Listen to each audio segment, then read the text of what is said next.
I am traveling Rwanda and Kenya this year.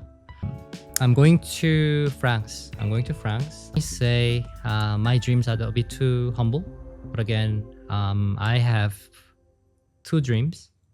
Literally everybody in Korea, they want their profile photo, passport photo photoshopped because, oh, can you make my jawline less squared? That's one. And also, can you clean my skin? Like, that's two. Usually they make your eyes bigger. Average height of Korea. You have a friend who spent some time in the US and she or he thinks he's American, or his English is like so perfect and they only write things in English on Instagram, although he only has Korean friends. Welcome back to podcast. Few days ago, I applied for a new passport because it's been expired for many years. Because the last time I went overseas, I don't remember where, but it was like 6 or 7 years ago. The last time I was on a plane. I mean, I haven't even been to Jeju since I was 5. And something happened in my life, like 8 years ago, 7 years ago. Something happened to me related to my family, and then my life has been. And last year was like a bottom, and I've been getting better very slowly, and this YouTube is one of the reasons why I could bounce back. I wouldn't say I bounced back yet, but I'm still there, but it's getting better slowly. So I appreciate the support. I mean it. Anyway, so past 8 years, 7 years, all this time, I couldn't afford to travel anywhere outside of Korea, which is why I only travel Korea. Also, the other reason is that I adopted him after family tragedy, after a few years of the family problem, and then I adopted him, and also I couldn't leave him more than one day. So anyways, for many reasons, financial issue, also my doggo, also I usually don't travel alone. I have no problem traveling in Korea with my doggo, like just two of us. I love that actually. But overseas, I learned that I'm not a I'm not a person that who enjoys my own company, especially when I travel overseas. I tried that actually. I tried that how many years ago? Like 10 years ago when I left my 9 to 5. Was that 10 or 8? I'm not sure. Maybe 8. 8 years ago, I had a wedding to attend to in Sweden. And then I had like a but a few European countries tour because I had a few friends here and there in Europe because I went to high school and university in England. So I have a few friends in different countries in Europe. So I wanted to see them because I missed them. So that was pretty much my last time. I traveled overseas, and in that the Europe tour, I learned that I don't have much fun alone, especially when I travel overseas. In Korea, I'm fine. As long as I am with them, I have a blast. But obviously, traveling overseas with my doggo is it's not impossible, but it's difficult, right? Getting the accommodation and also the flight ticket and all that. So I chose not to travel anywhere, and also I didn't have money to travel anywhere.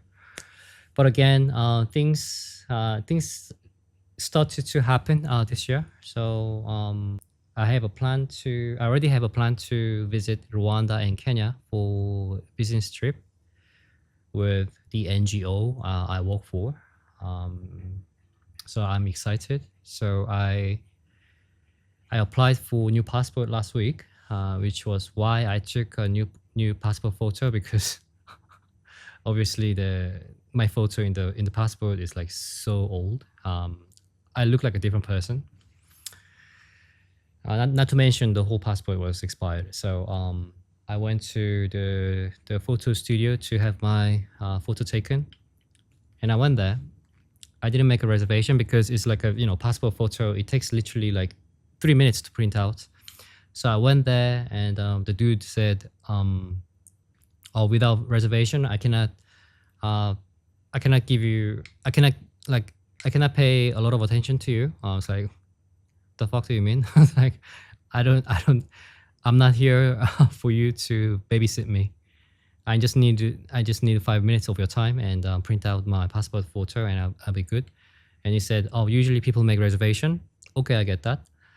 And when you make the reservation, I can pay more attention to you and do a Photoshop service for you.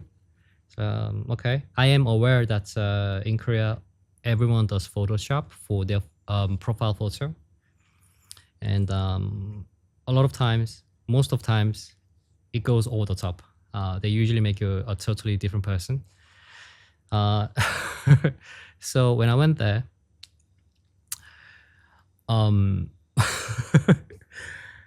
he said, "Oh, because you didn't make a reservation, I only have like 5 minutes for you." It's like, I think that's enough. You just take the photo in your studio, which is like everything is set already. I literally need to sit down and you press the button and you just print out the shit and I'll be gone. And you'll make a quick cash. So what is wrong with that? And he goes, "Oh, usually people love to have this Photoshop stuff." It's like, okay, I don't have a crush on TSA, so I don't need to look pretty or anything. And he goes, "Oh, actually, if you give me 10 minutes and pay me like $8 more, then I can make you look more presentable, prettier, more attractive." And I said, "Again, I'm not taking a TSA on a dinner date, so I just need to look like myself in my photo. So just let's go. Forget about that. And also, I'm saving $8 as well." It's like, okay, so I will just print the photo of you that just looks like yourself in real life. Like, that's literally what I fucking want. It's like, dude, let's go. It's like, okay. Actually, this whole conversation took longer than the whole time he took me a photo and print out the shit. So I thought it was ridiculous. But again, I am very well aware that literally everybody in Korea, they want their profile photo, passport photo photoshopped. But again, I'm afraid that if he makes me too pretty, then TSA wouldn't recognize me, right? So what he meant by I couldn't make you prettier if you give me 10 minutes and extra $8, like a man, I could make you more presentable and more handsome.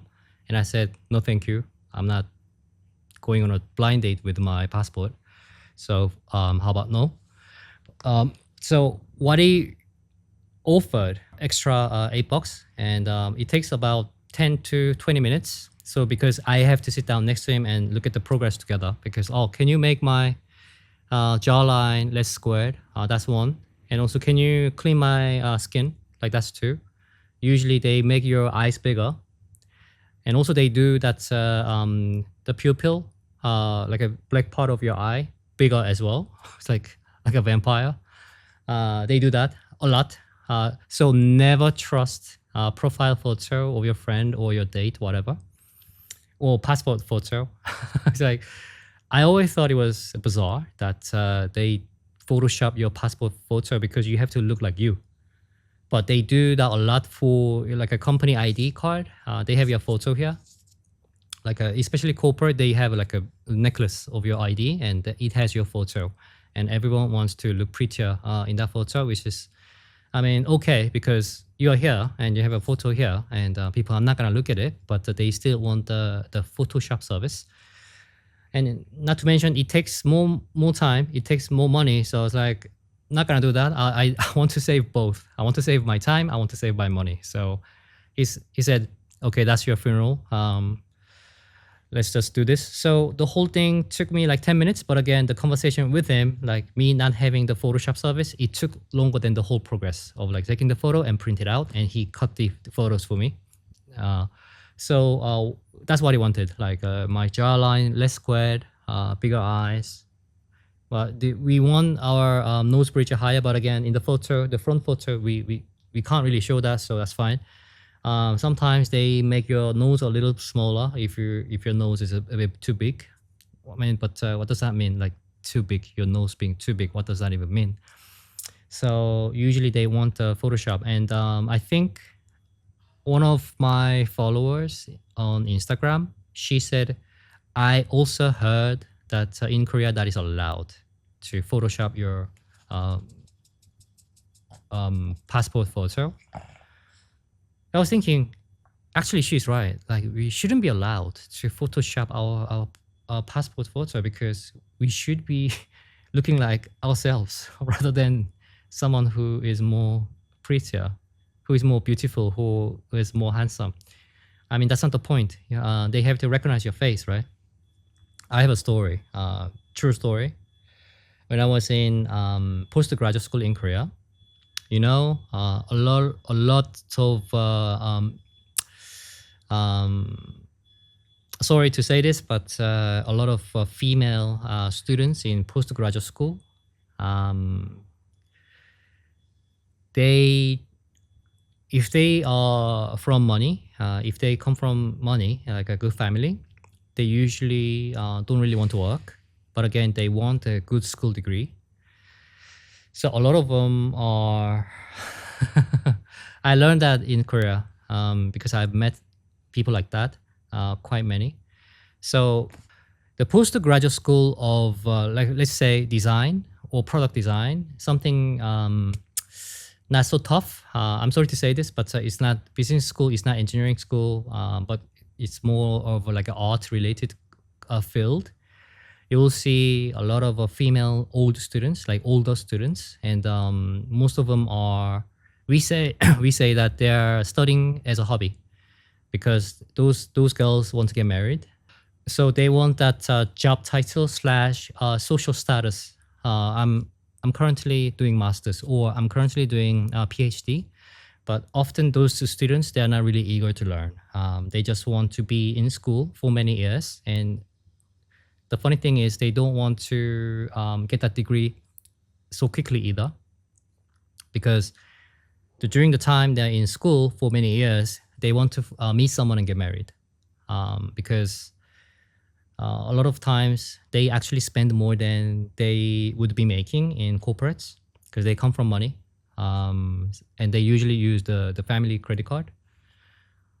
And when you see those people, it's quite obvious. Like, they are not interested in learning, and also they don't really talk about what you're studying. Usually, they share celebrity gossip or their dates they met from last week's blind dates. I'm not generalizing, but there are some the industry. There are some the sectors in university. In every university with a good name, they usually have those students, and also it's good business for school, university anyway, because they don't want that degree, so they want to linger in school, but they keep paying the tuition. So when do you meet those people? When you're doing masters, whatever you're studying, whatever your major is, because I was doing business, international business for masters. Then because obviously business is a bit more tough to finish the course, so we actually have to study and write a good thesis, because business is actually quite common subject. So everyone works hard, and they really want that degree and go out there to get a job. But again, if you come from money and if you're going to postgraduate school as a hobby, you don't want to choose the difficult subject, difficult major. So usually I've seen those people in product design, just art, or psychology, but not really pure psychology, but psychology related, but that's not really tough. So as a student in business department, when do you meet those people? When you're getting the credit, it is mandatory to study statistics, and you can take statistics in different departments, right? Because every postgraduate students, they need to have that credit of statistics class lectures. So when you choose those statistics, the lectures, you will see many different students with different majors. It's actually a fun time. If you are lucky, you can make good friends there and speak to someone who studies different things, and it's very interesting. When I was in postgraduate school, I picked this statistics lecture in product design department, and I didn't know that the school I went, they have a reputation. I think it was product design, but I'm not sure. It was a long time ago. But again, there are a lot of women, older women, and they always like chat during the lecture, which is quite bad manner because I couldn't fucking listen. Like they talk all the time. Obviously not lecture related. And we had a exam, and it was end of our semester. It was we had a test, like a written test, not the coursework, but we had actual test. We had to sit down and solve the problem. It was about statistics, and it was funny because the lecturer was how do I say how do I describe him without being rude? He was trash. The professor was trash, and he loved his job of chatting with random female students. It was quite disturbing, and he was really bad at his job. His lecture was horrible. And then on the exam day, he didn't even show up. He told his TA to supervise the whole progress of a test, while she was also doing the test herself. So there's literally nobody watching anybody during the test. So I was sitting behind everyone. So I was solving my question, and I heard someone flipping the pages of book. So that caught my attention. So I looked up, and I saw so many those ladies, older students. They actually had the book, and they're looking for the answer, which is cheating. I couldn't believe what I was seeing, and I looked around, and I had a friend from my department as well, and they were also shocked, like, what is going on? And the TA, who was also doing her test in front of the classroom, the lecture room, she didn't even say anything. She didn't even look at them. But it was very obvious that all those girls, not the girls, ladies, older ladies, they actually had a book, and it's like they're doing coursework with the open book. The test was not open book test. So, like, come on, like, we are all grown ups here, and we pay a lot of money to get this degree. So I got furious. So right after the test, I filed complaints, and my friends did that too. And the department got quite serious because the professor who taught us, who ran the lecture, he wasn't a professor, he was a lecturer. And I think he meets those ladies privately as well, because based on the conversation they had, it was horrible. I couldn't believe that was happening in like famous university. I was very disappointed. So I filed the complaints, and the head of department got that, and she got furious. So they were doing investigation on this cheating, and I came a long way to tell you that people in the picture look so different.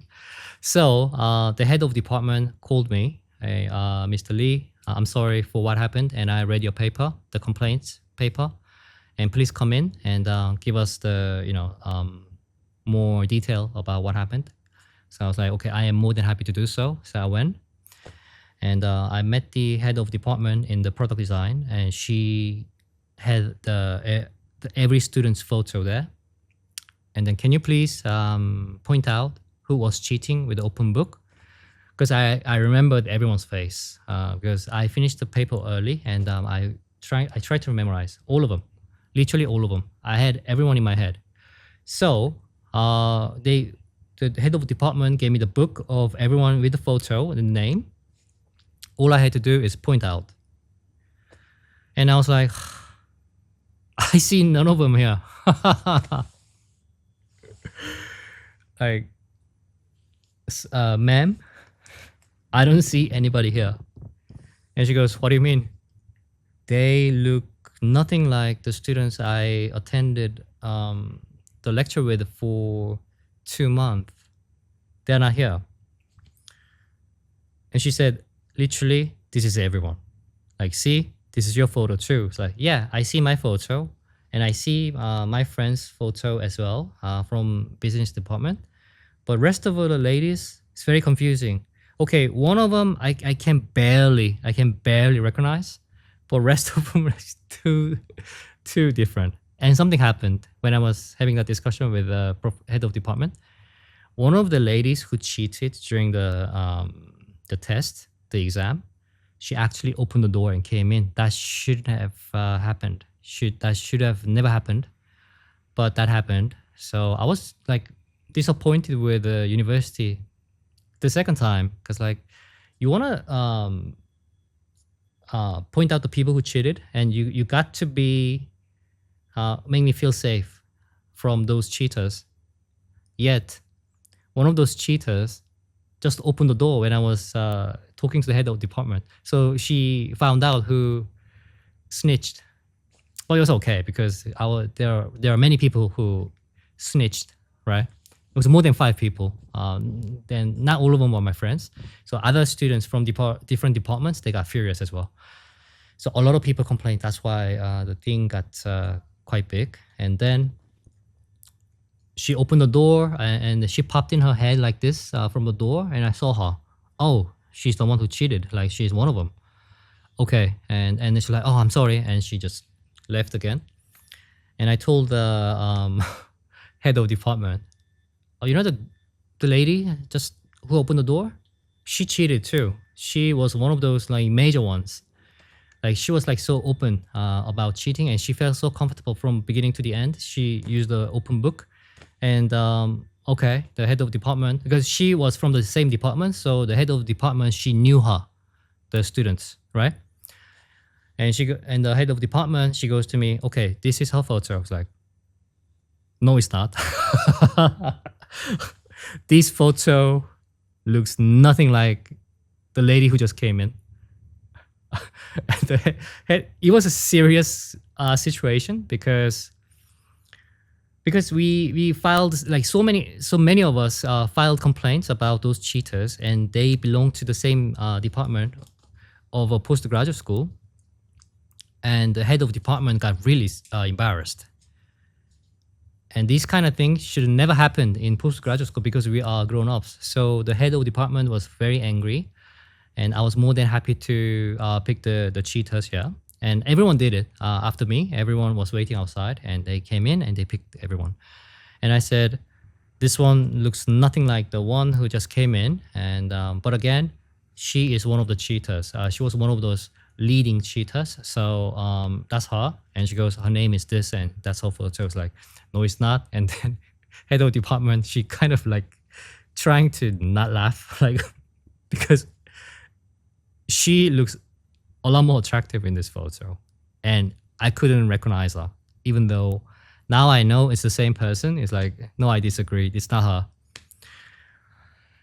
And I couldn't pick all of them because they look so different from the photo. And then, long story short, eventually they found out who cheated, like every one of them, because my friends, female friends from the same department, and other students from different departments, they picked the right ones from the photo. And it's like, so we're having dinner all together after this incident, and everything was good later on because they got punished from school, but they didn't really care. They're not there to get the degree anyway.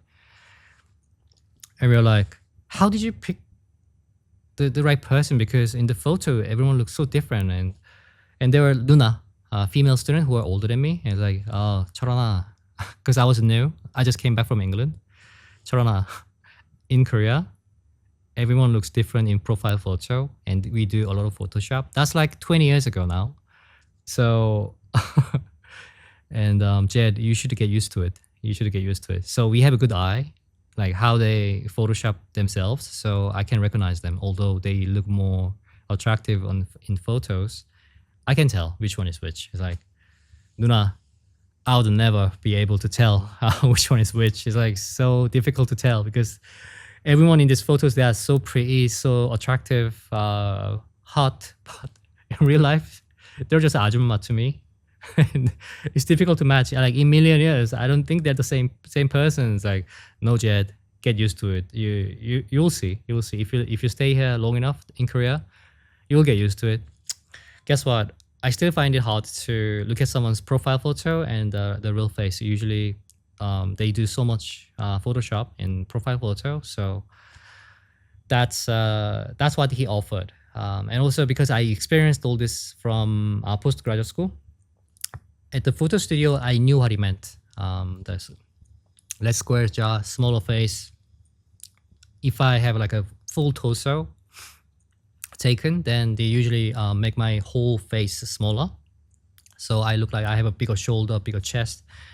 And this, I mentioned this proportion, right? My face is so small, it fits like 8 times my body. So I look like a model, blah, blah, blah. I knew what he meant, but I said, no, thank you, because I don't need to. I mean, again, I'm not having blind date with this passport photo. So you can chill. Just take picture of me, and I will pick the one that looks good. Most likely looks better than in real life. But again, I want to stay in my limit. I don't want to go like overboard. Okay. And he said, okay. He didn't like that because he didn't make extra cash from this Photoshop service. But again, I didn't want to spend so much time or so much money. Yeah, so that was my passport photo story, which is very recent. And I'm going to France. For the first time in my life, I said yes to commission artwork. And that was for a hotel in France. I'm not going to disclose where the hotel is. It's not in Paris, but I don't want to disclose it yet. And also, I'm going to have a meeting in that specific city, because that specific city has a very unique history and a vibe. So my client, she's happy with my current artwork. You can see that in Instagram. My client is very happy with the result, and she asked for 4 more artwork piece.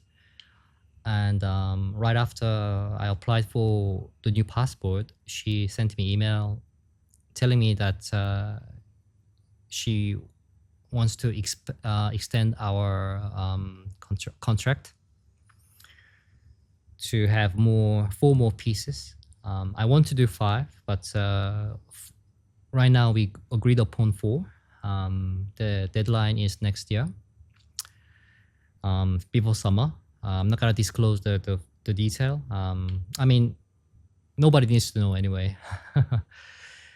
Before summer next year, she wants 4 more artwork, and in order to decide what we're gonna draw, we needed to have a meeting, and there'll be my first business trip as an artist.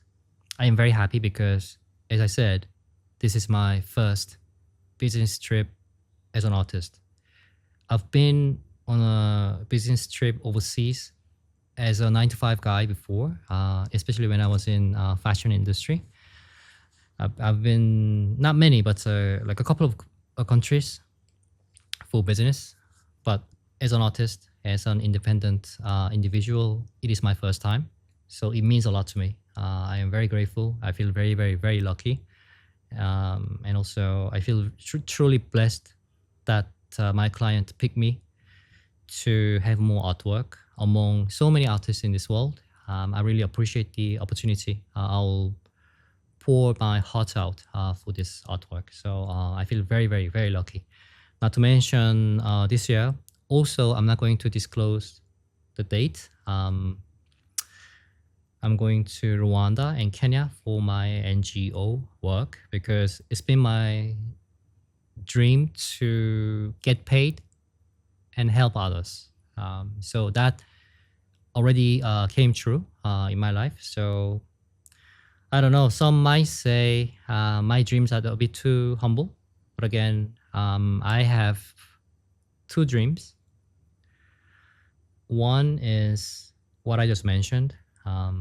like doing like some type of volunteer work or helping the people who are less fortunate than I am and get paid at the same time. But again, I never plan to work for NGO full time because I want to pursue my dream as an artist. So if I become like full time 9 to 5, it's quite difficult to pursue my dream. But helping other people in my life, it's been always one of my goals in my life. So I always dreamed of getting paid and help other people at the same time, rather than me just going and doing the kitchen work or carrying other things for disabled, blah blah blah. Those things matter too. But when I'm younger, I can contribute my talents, and I am good at managing business. I practiced that when I was in corporate, and I contribute my ability in that field to run a project, manage a project, and get the result. I've been doing that since last year in Rwanda specifically, and we are expanding the project to Kenya. So I am traveling Rwanda and Kenya this year. So I am also very grateful and feel very lucky to do so. And then as soon as I apply for a new passport, my client in France, she suggested more artwork for future, and she also told me to come to France, and everything will be covered. The whole cost will be covered by her and her hotel, and we're gonna have extended tour. We're gonna have intense tour and meetings, multiple meetings to come up with what we're gonna draw for the hotel. And she also added that it's not going to be just one drawing, two drawings, three drawings on the wall, in a hotel, and that's meaningless. No, she wants to make this count. She wants to use it as a good marketing tool, and there's a story behind it. So, which is why I'm going. Like, come to think of it, if you just want something to be painted or drawn, then you can just tell artists to do that, right? Or can you just draw me an apple? But she said, no, not like this. I want more. I want this project to be very, very, very special. So fly over. So I'm not sure when this video is going to be posted, because I usually never post my real-time location, including Instagram. So I will post things in my Instagram, but when you see it, it's probably the time I'm back already. So I'll make everyone confused because I don't want to disclose my current location, even in Korea. Like when I travel and I post something, I'm on the beach, I'm in the mountain. Usually it's not real time because I'm very careful. I'm quite private person, which brings me to the point. 철봉아 일로 와봐. 일로 와봐. 일로 와. 점프. 일로 와.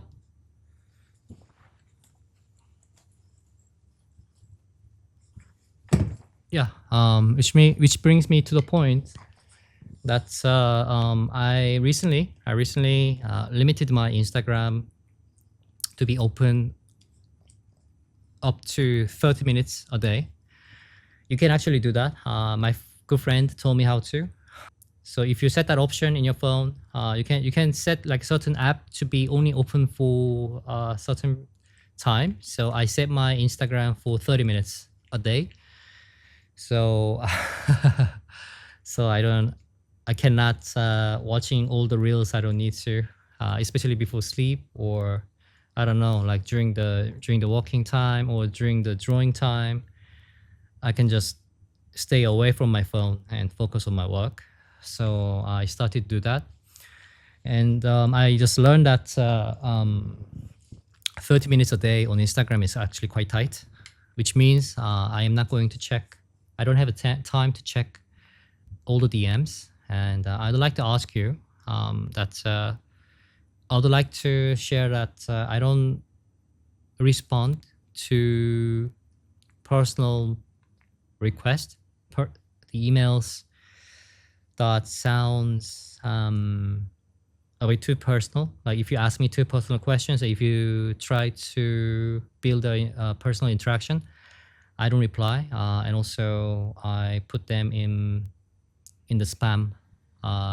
Especially, I'm not looking to build any personal interactions with anybody, not just you. Um, Please don't take this in the wrong way. Like, oh, Jed is arrogant. Like, who is he? But again, I would much prefer not building personal connection with my subscriber.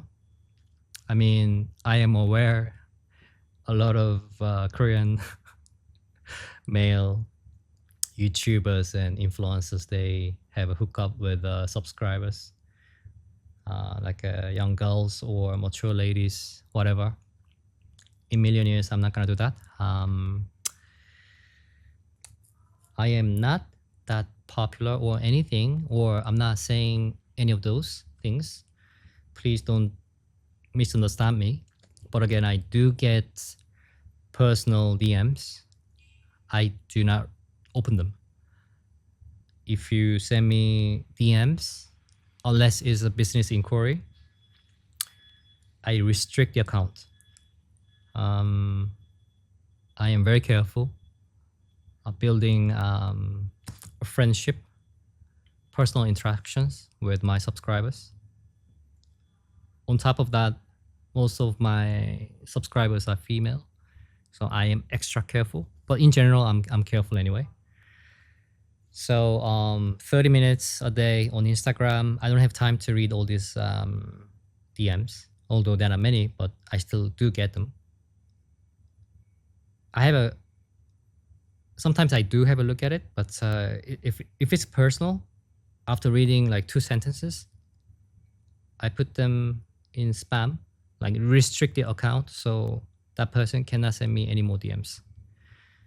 Like some people send me voice message, I never open it, because as I shared before, like a Zoom request, emails, and all this semi-harassment, I got freaked out.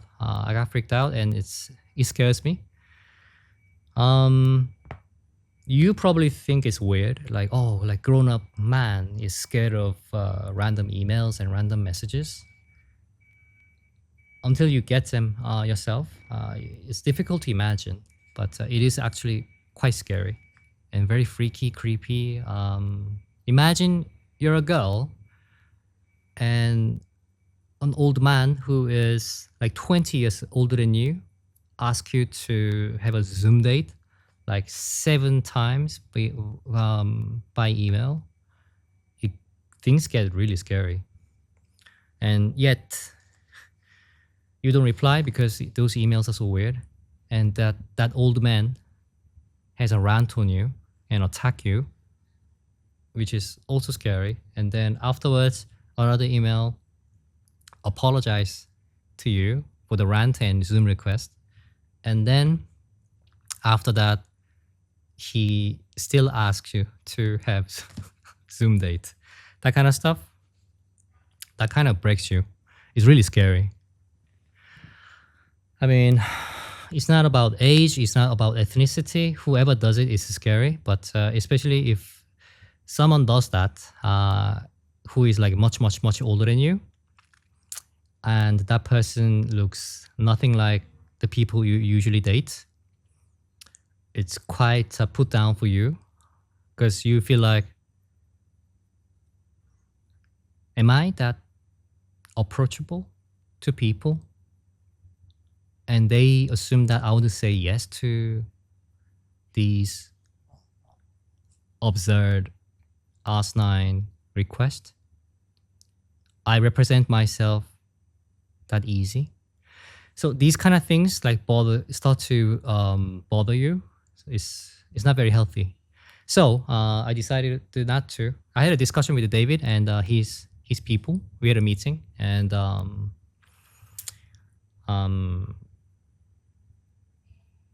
David and we have another partner.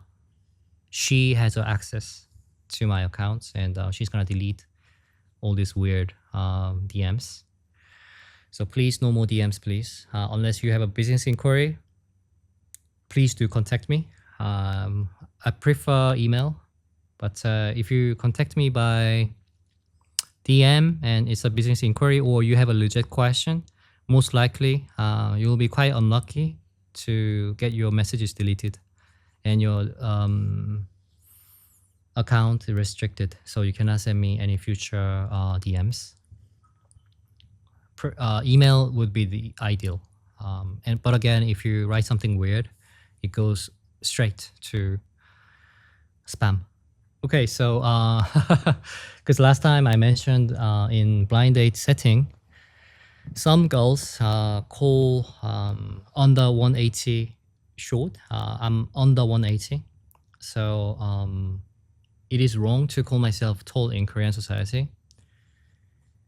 When it comes to blind date setting, I tell the middleman I'm 178, and those girls, the potential dates, they all think, oh, he's not tall. Some of them would call me short. Some of them would call me not tall, but none of them will call me tall. Okay, that's where I am at. But so the huddle is 180. And I read some comments from you. It is quite tough.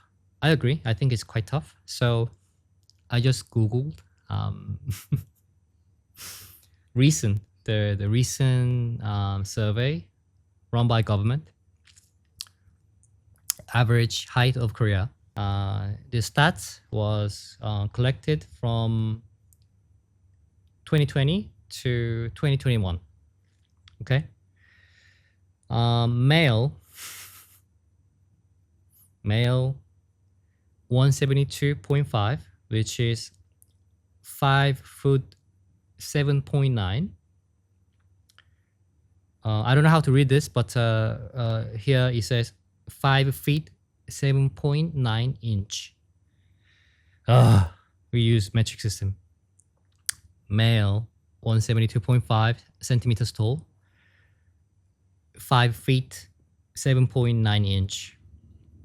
Female 159.6 centimeters tall, which is 5 feet 2.8 inch.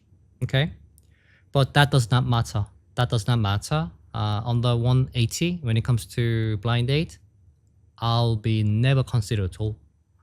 That's the beauty standard we have here. I'm not saying it's not fair.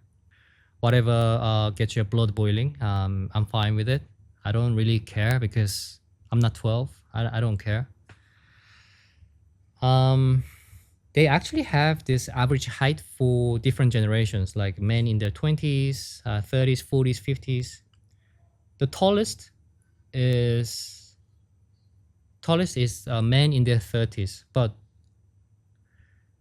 they are pretty much the same. So men in their 30s, male in their 30s in Korea, average height is 174.9, which is 5 feet 8.7 inch. Okay. Also, female in their 30s are tallest as well. Female 161.9 centimeters tall, which is 5 feet 3.7. They're the tallest. So I am 178. So I am above average. But again, if I call myself tall in dating market, they will laugh at me. That's the standard. We have a very high beauty standard, and I'm okay with that because I've been here my entire life. You know, I just accept the standard of the market. I'm okay with it. But the annoying part is because men always lie about their height.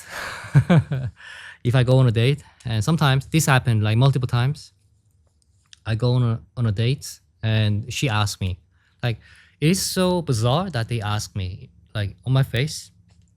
We have a nice lunch or coffee or whatever. She goes to me, Mister, how tall are you? I'm like, bro, you're looking at me right now. And we can walk together and you can see me standing up, and you can see my height. Why do you have to ask me why do you feel like I have to tell you my height by numbers? But I've been asked many times. Many times I tell them 178.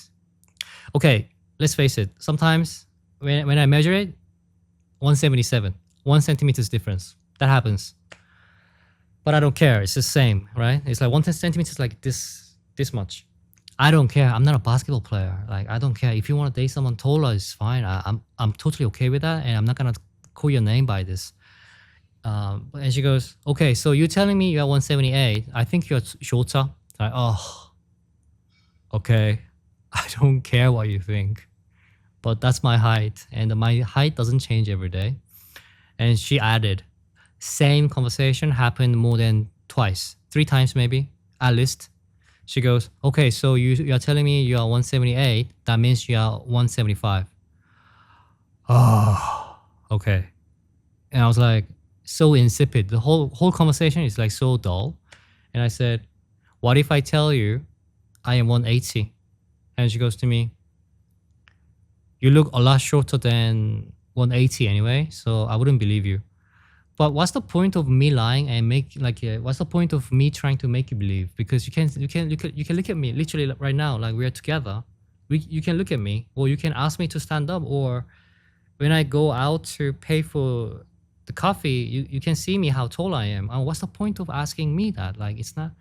Is this an interview, or is this like a trial for basketball team? Like, why? I mean, not to mention all those girls who ask me about the height, they're very short. But again, I don't really care about the girl's height, my date's height, but they're so obsessed. God, good God. I hope those girls are happily married with the kids now. But this kind of conversation happened. Yeah, we are very sensitive and we love numbers. It's not stereotyping. We love numbers. So those girls need to know their height.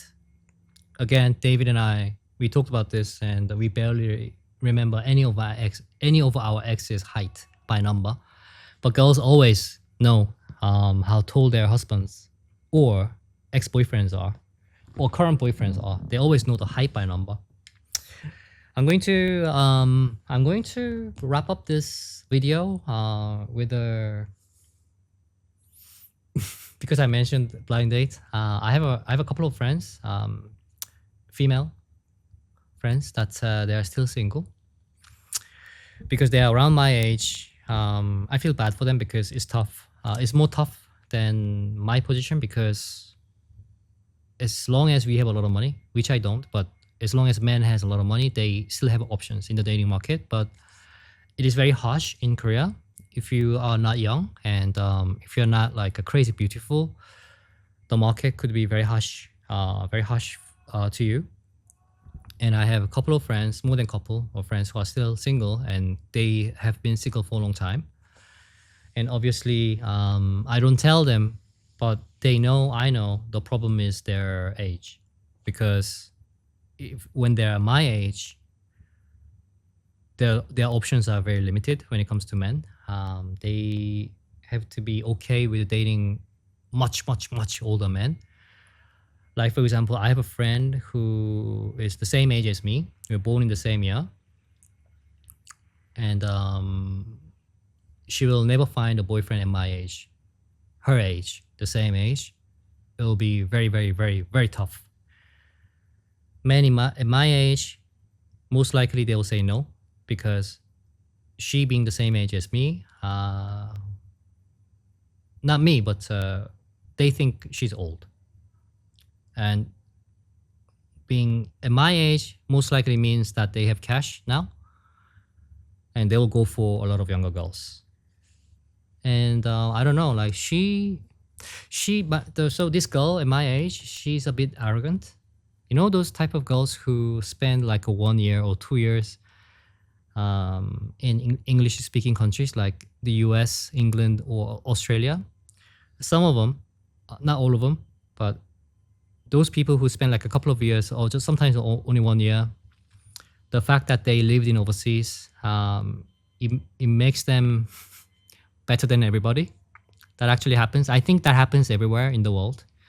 Like you have a friend who spent some time in the US and she or he thinks he's American, or he's like his English is like so perfect and they only write things in English on Instagram, although he only has Korean friends.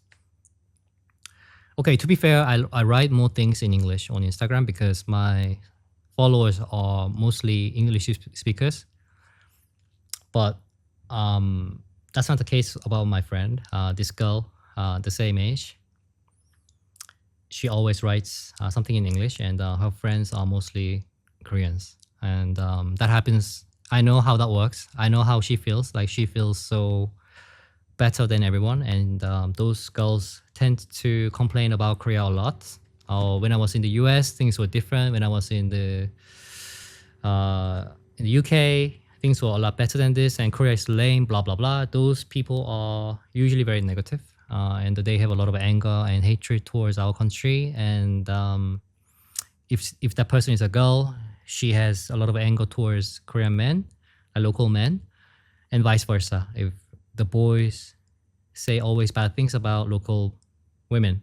So I've seen people like them, and they are very snobby, and they think they're American, or they think they're British, they think they're Australian, and they refuse to date local men, or they refuse to date local women, and they lose the opportunities to get married, and they just get old.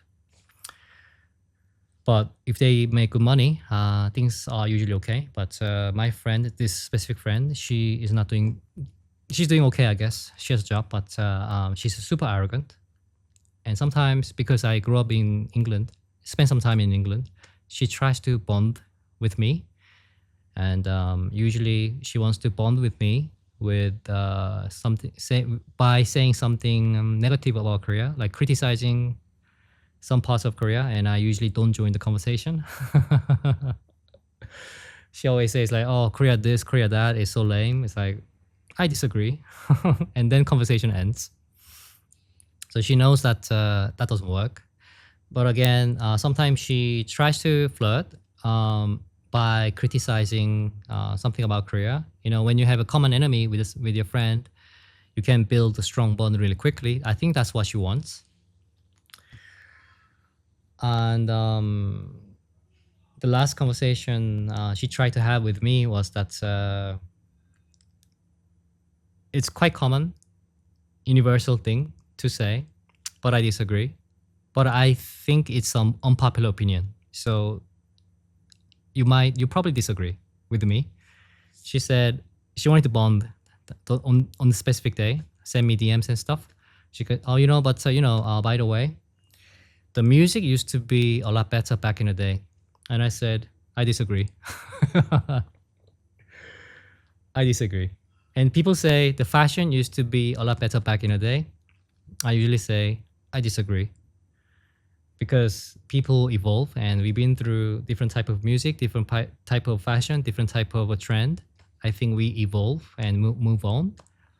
I don't follow like a current trend when it comes to fashion, because I know what I like.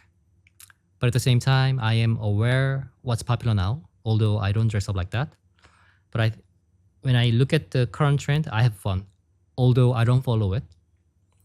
Also, when it comes to music, my all-time favorite artists are obviously very old, like a Maxwell D'Angelo, like a Wu-Tang. They are pretty old, but again, I don't listen to them anymore. Once in a while, it's nice to listen to them. Maybe like, I don't know, 5 times a year, maybe less than 5. I usually appreciate current trend of music too. When I post on Instagram, I always add music, and they are mostly new ones. Maybe like 1 or 2 years old, not that old. But I don't follow like a trendy music, like what's hot right now. But I usually listen to fairly new music, and I find them very talented. I don't want to be stuck in the past. Um, because I'm a consumer, I'd like to consume new things. I'm a consumer in music. I'm a consumer in fashion. In fashion, but again, I have my like a fixed taste. So I rather go back to old trend. Like I like FUBU. I recently bought another FUBU shirt from Vintage Market. Okay, I do wear something very old, yes. But again, when I go out, like a popular town, crowded town, I have fun looking at young boys and young girls, like how they dressed. And also on Spotify, they always give me good recommendation or of new music, and I enjoy them. I don't remember all the name of artists that I listen to because I just leave it on my phone and oh it's good, and I look at the name. I don't recognize them sometimes. I track back who they are, and they're very new, very young. And often she wants to tries to bond with me. Um, oh, current music, current trend is really bad, and younger generations are very unlucky. I don't think younger generations are unlucky with the music. I think they're having the best time of their lives. Why do you worry about other people? Let them be. You don't need to criticize their new trend of music. To be fair, fashion. Okay, I'm old school, but again, at the same time, I appreciate the new trend.